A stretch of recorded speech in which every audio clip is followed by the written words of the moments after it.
And although the fact that his transition to 3D was far less graceful than Mario's, Sonic hasn't had the best time since making the transition to 3D. But the series had a rocky start when transitioning to 3D.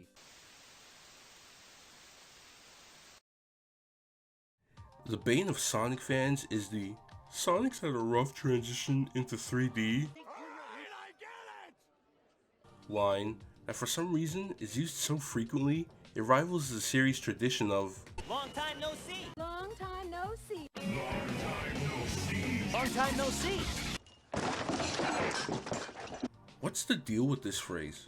It sounds like copy pasta, and it's used so much with no shred of irony. Why do people keep saying this when it comes to Sonic games? And why do they use the worst examples? Sonic Adventure 1, 2, and Heroes are by no means rough transitions into 3D for Sonic. Those games are generally well received both critically and by fans, so it gives. It doesn't help that the response to this is usually people going, "No, shut up. The Sonic Adventure games and Sonic Heroes are great. Don't let anyone tell you different." Look, everybody's entitled to their own opinions on the Sonic games, but giving into the notion that SA1, 2, and Heroes are somehow thought of as bad games that people should enjoy regardless of quality is wrong. Those games are good, fleshed out realizations of Sonic in a 3D space. At the risk of sounding like a dick, I think it's stupid that people think Sonic Adventure is Sonic's first 3D game. That's what we're going to go over in this video. The real rough transition Sonic went through before Sonic Team returned to the Blue Blur and gave it their best shot.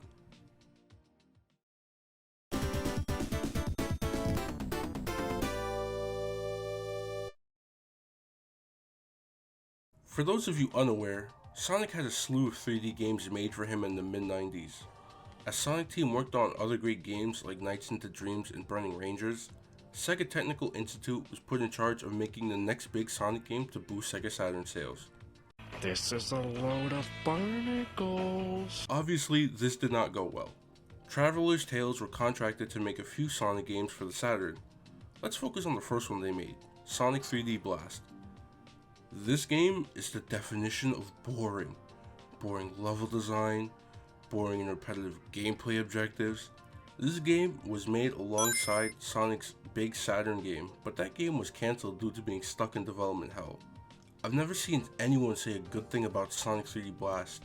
Many in fact find the game, as I said before, to be incredibly boring. Imagine playing Mario 64 in 1996 and then playing this. Ugh. Sonic 3D Blast is one of the two games Sega hoped would keep the doomed Sega Saturn afloat. But before we get to that second game, let's talk about that cancelled game I mentioned before. There's nothing I could say about Sonic X-treme that hasn't already been said by everyone and their grandmother who's covered this game. Long story short, the studio responsible for Sonic 2 and 3 and K were stuck with the task of creating the next big Sonic game after the departure of a few original Sonic team members who went back to Japan and focused on other projects. STI encountered numerous different problems such as code transfer problems, buggy engines, Yuji Naka being upset that they used his engine that he created for Knights and forbidding them from using it, and even with what looks to be a stable engine, terrible gameplay. I'm sorry, but this fisheye lens stuff looks so scuffed. There's no way that this would have performed well alongside games like Crash Bandicoot and Mario 64. If anything, this game was doomed to fail from the start. Without the people behind what made Sonic great in the first place, SDI could not properly transition Sonic into 3D, and they were never going to. All in all, thank the gods that Sonic Team took the reins on Sonic back a few years later. Now, on to that second Sonic Saturn game.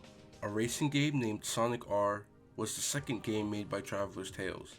This time, however, they had some help from Sonic Team, who designed the levels to have exploration in line with the original Sonic games and sketches which the models were based off of. Unfortunately, Sonic Team was working on a better game at the time, Burning Rangers, so you can imagine communication between both dev teams was pretty non-existent.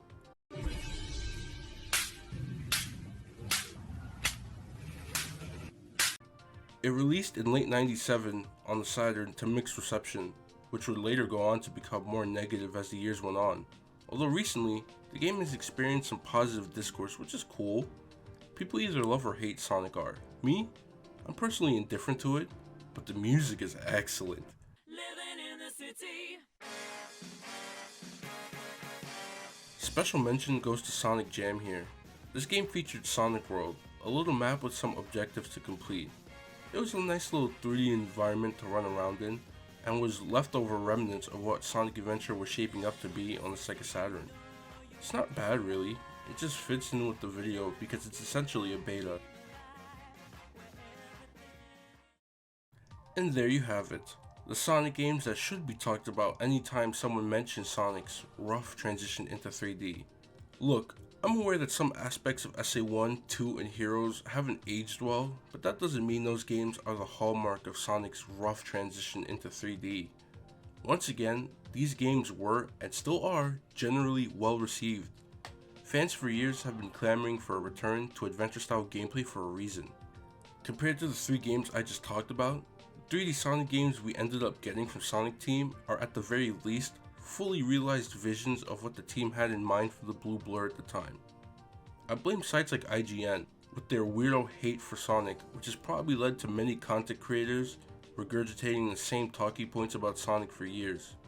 It's tiring. I want the narrative to change. This video shoutout goes to Adrenaline Dubs. They're currently making a Sonic IDW Comics fan dub project, which has been amazing to watch. It's nothing short of fantastic on all fronts. I really love the progression of everyone's voice acting as the series goes on. It's really good stuff. Go support them and the IDW comics. That's all I got for now, so I'm out.